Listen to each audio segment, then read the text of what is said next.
Hello people and welcome into my home. I don't know if you can see this or not, you might be listening on the podcast, but we are sat in my office at the moment. My dog is underneath the desk snoring, so if you hear that, that's not me farting.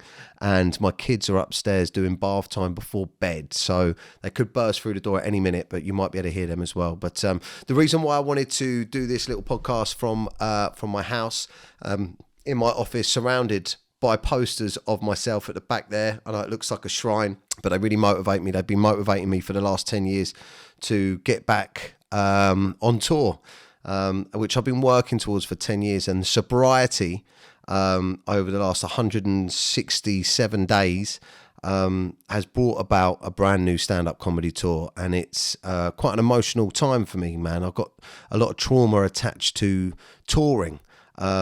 Just because of how I lost my last tour. It was cancelled 10 years ago. A lot of you on this channel might not know me. You might just know me as the host of Menace to Sobriety. But in fact, I'm going to get into a little bit of a story here for you, talking about how my addictions, my coping mechanisms are attached to my stand-up comedy and why I'm triggered at the moment. Also, I just want to talk a little bit about accepting we're wrong, which is always a really difficult thing to do.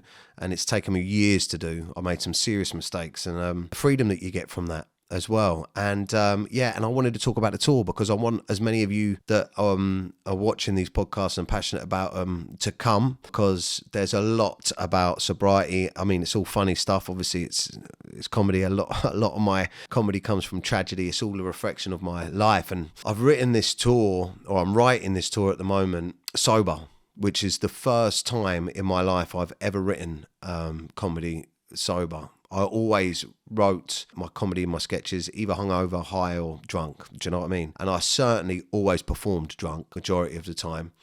Tipsy at least. I always had a couple of drinks to calm my nerves. And the writing is phenomenal. I'm in a different place and I'm talking a lot about sobriety and the battles with mental health and the things I've done wrong. And I wanted to tell you about the tour so you come along, and I'm going to meet as many people as I can before and after the tour at the shows. And I ain't one of these twats that's going to charge for meet and greets. I'm just going to get amongst it and say thank you for the support. But before I get into that, I just wanted to talk a little bit about owning mistakes, man, because it's been a real difficult one. And I'm getting, our bodies hold on to our trauma, all right? They really do. Our bodies, we don't realise, on the last episode I done on Menace to Sobriety, I cried my eyes out and I couldn't work out why. It wasn't until after that I realised why I was crying. And it's because our bodies, our emotions are deep within us, and they're ready to come out. If the right triggers, if the right buttons are pressed, you know what I mean? And what I think happens is when we want to drink or use drugs, what we're essentially doing is we're just chasing happiness, right? We're chasing dopamine hits of happiness. This is just my view on it. I feel like we're chasing little dopamine hits of happiness to hide the pain. So when we're triggered to drink, and I have been triggered this week heavily since the press has started talking about my tour, I'll get into why I've been triggered and how I know I've been triggered and how I deal with it. But when we get triggered and we want to drink and we want to use, it means that we just want to cover it up because that emotion's coming out. The emotions are coming out. And that's the problem with being sober.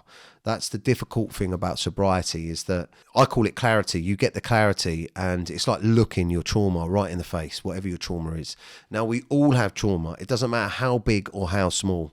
I don't know who you are or what you've been through, but I guarantee you, whoever you are sat watching this now, there's something that's happened in the past that upsets you. There's going to be big things that have happened in the past that upset you, if you think about them or if you feel them or someone mentions something similar, right? There's those obvious things. But also underneath the surface, there's hidden things that you don't even know upset you. There's things in your mind or in your body that your body has kept waiting to come up to the top, and you don't know it, you don't recognize it. It creeps up on you. You can't put your finger on it, and you don't understand why. But it's that trauma that makes you want to drink. It's that trauma that makes you want to use drugs. Or it might be associated with the trauma that you have, but it's from an angle you don't understand or you haven't looked at yet. And for me, I've realized that every time a news article comes out about me and I read dapper laughs, this and da-da-da, that. A lot of the trauma was around me not accepting what I'd done wrong and the feeling of being a victim, which is so ironic considering the type of comedy that I was doing and how much disregard I had when I first started for people's feelings and emotions that had been affected by the stuff I was taking the piss out of. I was so young and immature, but you know what? That's how we learn. And that's, I always push back on cancel culture because I truly believe that, you know, I should, and I'll get into some of the stuff that went wrong for me, but I do believe that you should be punished, but I didn't believe that you should not be forgiven. You know, I believe you should be forgiven, but I think I should have been forgiven a lot sooner. And I think, no, I thought I should have been forgiven a lot sooner. So I held on to a lot of guilt. It's been 10 years since a comedy promoter has had the guts or just truly thought I'd changed and, you know, that I wasn't how I was portrayed or that I was different now or a safer bet. It's been 10 years since I've been cancelled, and I'm finally feeling like I'm coming back and I'm being given a second chance, and I owe it all to sobriety. I owe it all to sobriety. 167 days, or in 167 days of sobriety, more has happened for me in a positive way than the last 10 years of grafting. And it's down to sobriety. First up, for those of you that don't know, I'm a comedian. Some of you might just know me as the host of Menace to Sobriety, but I'm a comedian and a social media influencer, I guess, but an online comedian. I was one of the first in the UK to start making comedy videos, and I blew up really fast, super fast, scarily fast at the time, which wasn't good for my ego or my addictions. But I learned very quickly that controversial comedy, you know, being out there and upsetting people, got a lot of attention, you know, and I never really took it seriously. I always hid behind the fact that I was playing a character, Dapper Laughs, you know. With the name Dapper Laughs and the character, I could really push the boundaries with the lad culture style humour that I was doing and hide behind it, almost like, you know, Sacha Baron Cohen did with Ali G and Borat, you know, really pushed the boundaries and you know, my thinking was, you know, it's not me, there's no malice in it because it's not me, it's the character, which really is, it's just a shitty way of not taking responsibility. But at the time I didn't want to take any responsibility for what I was doing. I wanted to be funny, I wanted to be controversial, I wanted to be out there and edgy, and I had no reason to listen to what anyone else was saying, because as far as I was concerned, and I think this comes down to our drink and drug use, and I'll explain why. As far as I was concerned, I was right and they were wrong, and I couldn't do anything wrong. And I think that is because my ego was so inflated, not just from the sort of fast rise to fame, but through the drink and drugs, you know. Like, some weird stuff's happened to me since I've been sober. Like, you know, as soon as I started getting my clarity back, I immediately said I want to sell my McLaren. You know what I mean? I was like, what? It was like I woke up and I was like, why the fuck have I got a McLaren? Why have I got, you know, I sold a watch, I had this watch, and I was like, why have I fucking got this thing? You know, it was all ego-driven stuff. I was worried about the most dumb shit, and it was like I was in such a mission to prove that I was successful. Just because I was making money, I had this void where I just needed to prove I was right, and I'm still successful. I'm not cancelled. People still love me, and da-da-da-da-da.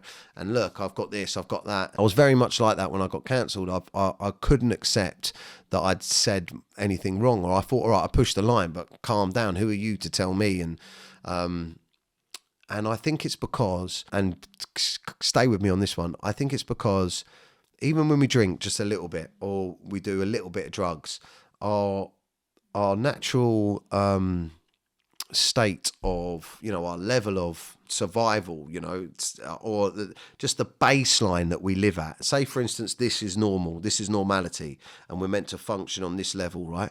Once you start taking drink or drugs, it becomes depleted. Your body, all of it, you know, you get anxiety, you get worry, panic, your energy levels are down, your chemicals are all off.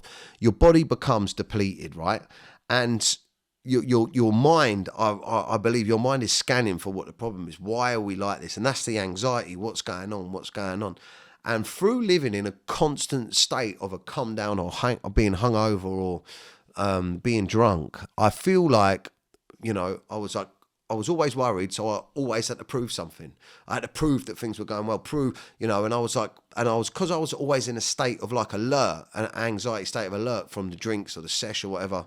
I was always like fight or flight mode, and I didn't want to listen to anyone. I just wanted to argue and tell people to leave me alone and, cancel culture, freedom of speech and all of this stuff.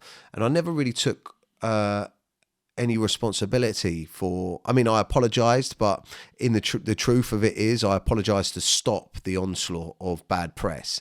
And I apologised for the wrong reasons back then. Do you know what I mean? I apologised back then to keep working. Do you know what I mean?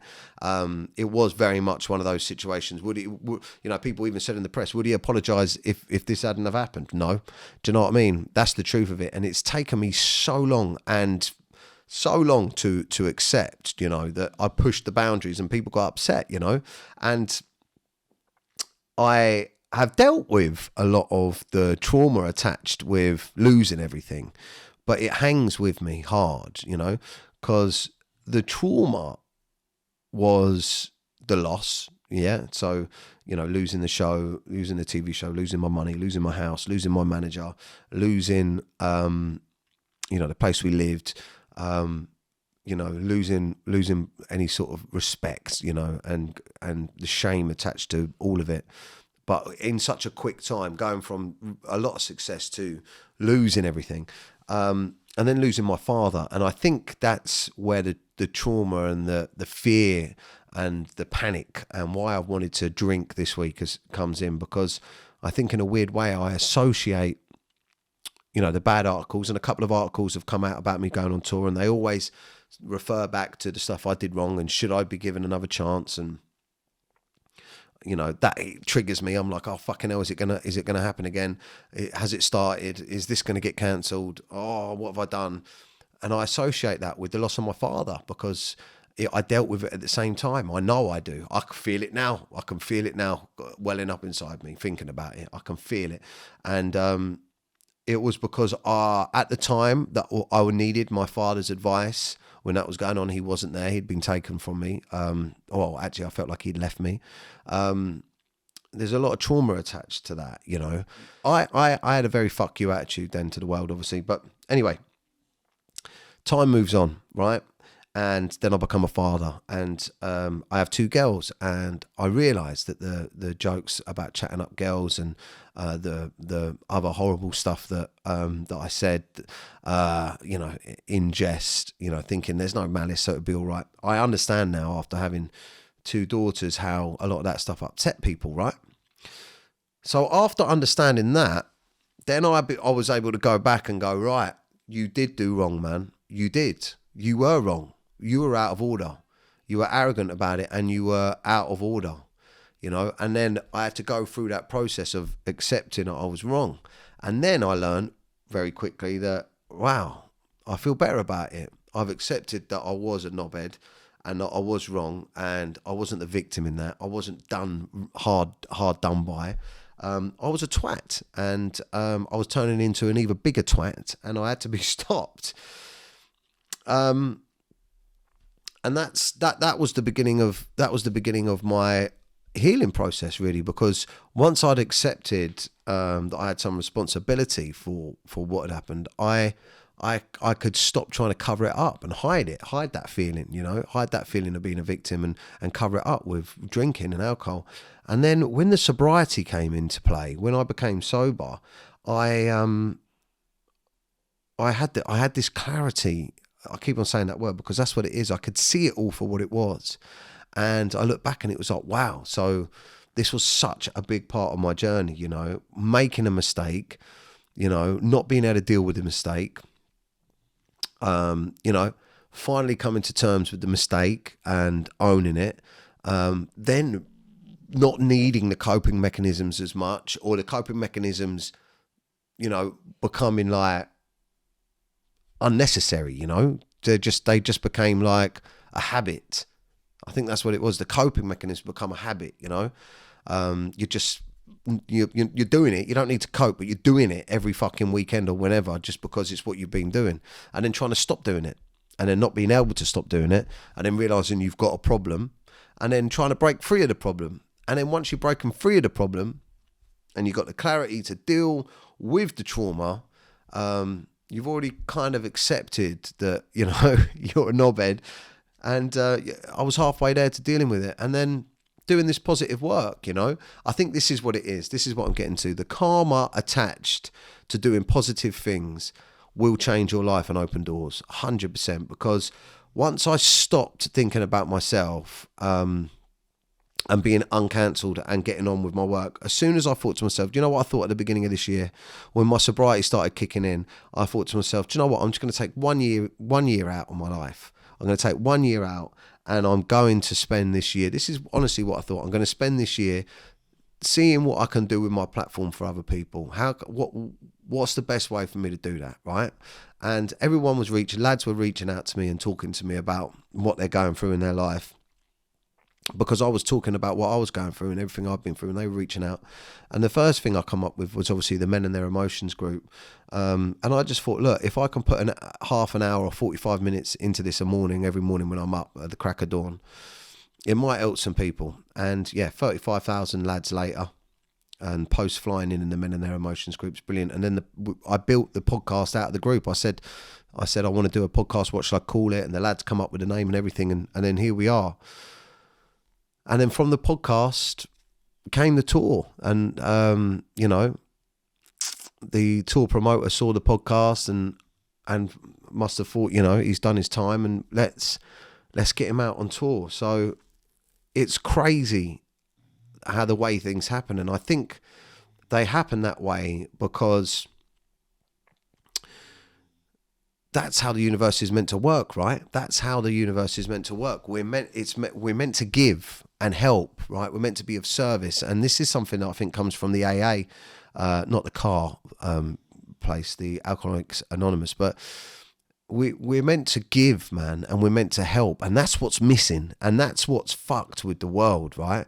Because that is true. Karma's true. When you give, when you help, like, I don't do it as much as, I mean, I do it on these platforms, but I mean, there's even an essence of, you know, it's for myself as well, for my self-promotion, doing this stuff, you know. I'd be lying if I said that it wasn't, you know. I want to be working and I want to be talking about things I'm passionate about. So there is a bit of, you know, a bit for me in there, but I know that this helps, but giving back. But the group isn't about that. The Men and Their Emotions group isn't about that. That's purely to help. You know, the podcast is for me as well, but there's other things that I try and do as well, you know, just, you know, private things for myself and for the people around me to help. And the truth is that you feel good and you're putting good things out into the world. And I think that's how it's meant to work. You know, I'm not religious, but I believe that whatever there is out there, you know, the universe or whatever it is, that's how it's set up, and it's meant to be perpetual, right? If you know, and that's how things happen. You know, you do good things will happen. You put out good things and try and do good things, and good things will happen. And I think ultimately sobriety is a beautiful thing. It's such a good thing. It's such a positive thing. And the selflessness that I've displayed in the sobriety has been hard. Do you know what I mean? Because I am egotistical. I am 100%. And the having the strength to realise that this life isn't about me anymore. My life is not about me anymore. It's not. It's about my kids, and that's it. It's not about me anymore. I can still live my life, and I can still do the things I want to do, but the priority isn't me anymore. You know, you have to stop drinking, stop doing drugs, stop fucking up your marriage. It's not about you no more. It's about these kids, you know. And I feel like I've been rewarded a little bit by working towards the right thing, you know, with things like this tour. So yeah, man, 22 dates. They go on sale Friday. I would love for you guys to come. I just wanted to give you a little bit of background on how I'm feeling. And another big part of it is going on tour. I feel like you feel like you're a rock star when you're going on tour. And I used to use drugs a lot when I was touring. And I used to drink a lot before I went on stage. I don't think I've ever done stand-up sober. I've certainly not been writing as much. My comedy is so much better. My mind is full of jokes. And another reason why I wanted to talk to you guys here on Menace to Sobriety is because A lot of my tour is about my sobriety and my mental health, man. A lot of it is about my journey. I mean, there's obviously some madness stories in there from back in the day, the sesh days and stuff, but a lot of it is about the learning. And really, the whole show is about going from lad to dad. That's the show. It's the journey that I'm on, you know, and how to stay on it and what I've learned and how difficult it's been, but how tragically funny it really fucking is. And you have to look at life with laughter, didn't you? Because otherwise, what you're going to do? You're going to cry, like I keep doing. But yeah, listen, I want you all to come. The tickets go on sale on Friday. There's 22 dates across the UK. Starts in January 2024. The way that you can sign up to the mailing list, there's a link on this video, YouTube video, or head over to my Instagram and just DM me and I'll send you the link, or follow me on Instagram, Dapper's Instagram. And yeah, please come along, because I'm going to try and meet all of you. Like I said, I'm not going to charge for meet and greets. I'm just going to get amongst it and say thank you for your support. But yeah, I think I just want to finish up or round it up by saying you can't move on until you accept what you've done wrong in life. Do you know what I mean? And we've all, I really feel, I believe this honestly, that you know, how can you have the life you want unless you've lived the life you didn't want? You know what I mean? How do you know it's the life you want unless you've lived the life you don't want? Do you know what I mean? How do you know how to be happy unless you've been sad?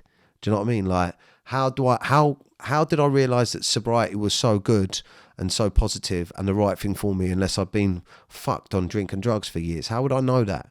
How would I know that good karma comes from giving unless I'd been taken for so long? Do you know what I mean? And how would I know that I needed to treat, you know, my family better unless I treated them wrong, you know? And I think that, look, like my wife, like with my wife, you know, there's a lot of trauma attached to my behaviour in the past. Do you know what I mean? Like picking, drinking and session and going out with my friends over the family. And time is a healer, and very much like getting cancelled all those years ago and it taking 10 years for me to be back on tour. You know, it's about trust. The people out there's a lot of people that just ain't never going to like me because of stuff that I said in the past, and I'm okay with that. There's a lot of people that don't know me, but then there's also a lot of people out there that support me and support what I'm doing and my message. So I just think that, you know, when you've hurt people or upset people, they're just, time is the only thing you can give them. Just give them time. And also don't push. Do you know what I mean? Just leave them to it. But also, once you've accepted what you've done, you know, you can't accept your wrongs in order to get forgiveness, because it defies the point of accepting what you've done wrong. Do you know what I mean? You need to accept what you've done wrong in order to learn from it. And that's what I was doing for so many years, you know. Yeah, all right, I done wrong, so give me back my TV show, where really it should be like, wow, I learned a lot from that. I done wrong, I learned a lot from that. So how can I be better? And not looking for what you can get out of being better, just trying to be better. Wow, I think that's 25 minutes. But yeah, another big thing is, you know, how am I gonna do this tour sober? You know, so I think that the way that I'm going to do this tour sober is by talking about sobriety in the tour. You know, I'm not going to be able to go on stage and talk about how good it's been and what I did wrong and how I've changed by being drunk. But also, I think I'm just going to need to focus on the triggers. And like I said, our body holds trauma. So and this is something that you can do as well, right? They're called thought patterns, thought loops in our minds. You know, when we get into a thought loop, a negative thought loop, it's like, are you going to act on it? Are you going to do it? You know, I quite fancy getting on the sesh tonight. I quite fancy it. I fancy getting on the sesh. I do. Do you know what? Fuck it. It's been a bad day. Do you know what I'm going to do? I'm going to get some packet. Fuck it. That's what my mind used to be like. Do you know what? Fuck it. Do you know what? They're pissing me off. She's pissing me off. He's done my head in. Do you know what I'm going to do? I'm going to the pub. I'm going to get smashed. I'm getting fucking smashed. Do you know what? I deserve it. I deserve it. I've been good for so long. I deserve it. Yeah. And what you've got to do is realise that's a voice, man. That's not your voice. That's a voice. That's not your voice. That's not you talking to you. That's a voice. Do you know what I mean? That's a trigger. That's not you. That's something in your mind That's trauma. Let's look at it like that. That is trauma. That's trauma talking to you. There you go. That's what I'm going to call it from now on. I did call it the Sesh Gremlin, but now that voice is going to be my trauma. But, you know, boom, I get that voice. I get the trauma coming through close to the weekend. And now, luckily, it appears in my mind. You've got to look at it as something physical, visual in your mind.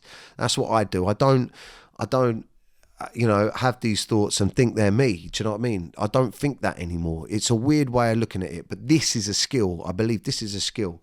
The trauma comes through disguised as a voice, disguised as you, disguised of what you want to do, right? Where you've got to turn it into an object, like a fucking blue ball or something in your head. Oh, it's a blue ball talking. That's the trauma talking. You know, turn it into something in your mind. And then resist it. You know what I mean? Fuck off, man. Like, why would I want to do? Why do I want to do what you said? What have you done for me? What have you done for me? Do you know what I mean? So yeah. So, I was just checking that the kids weren't there because I was swearing. But well, I think we kind of worked something out there. But listen, guys, do me a favour in the comments if you've stuck with me through this and you want more of these little moments with me, or I'm okay to use my platform to do them, to use our platform, the little community we've built here on Menace to Sobriety. If I'm allowed to do these little things, I really enjoy just talking freely, unscripted, and just openly with you guys, like as if I'm talking to a mate or my therapist, because there's a lot in there that needs to come out, and I feel like some of it can help people. So let me know where you want me to bring the tour in the comments, and if you will be coming, and sign up on the link. I'm dropping the tickets on Friday. And yeah, I guess that was a little podcast from home, 27 minutes. And I may pop this out on the actual thing as well, on the actual podcast Spotify. All right, guys. Again, thank you very much for listening. Any of you want to get in contact with me, come over to my Instagram and follow me. And yeah, I spend all day on my Instagram doing stories of my life. So yeah, and talking and sharing. So yeah, come follow me on Instagram. The link is in my bio to sign up for the tour. And fuck it, man. I hope you come, because it's been 10 long years and I've learned a lot, and it's been difficult but funny. So yeah, I've got a big smile on my face because I want to do more of this. This has been fun. I enjoyed this. I don't know, I can't tell you what I said in the last half hour, but I feel like I said something. Thank you. Bye-bye. Menace to sobriety. Just a menace, just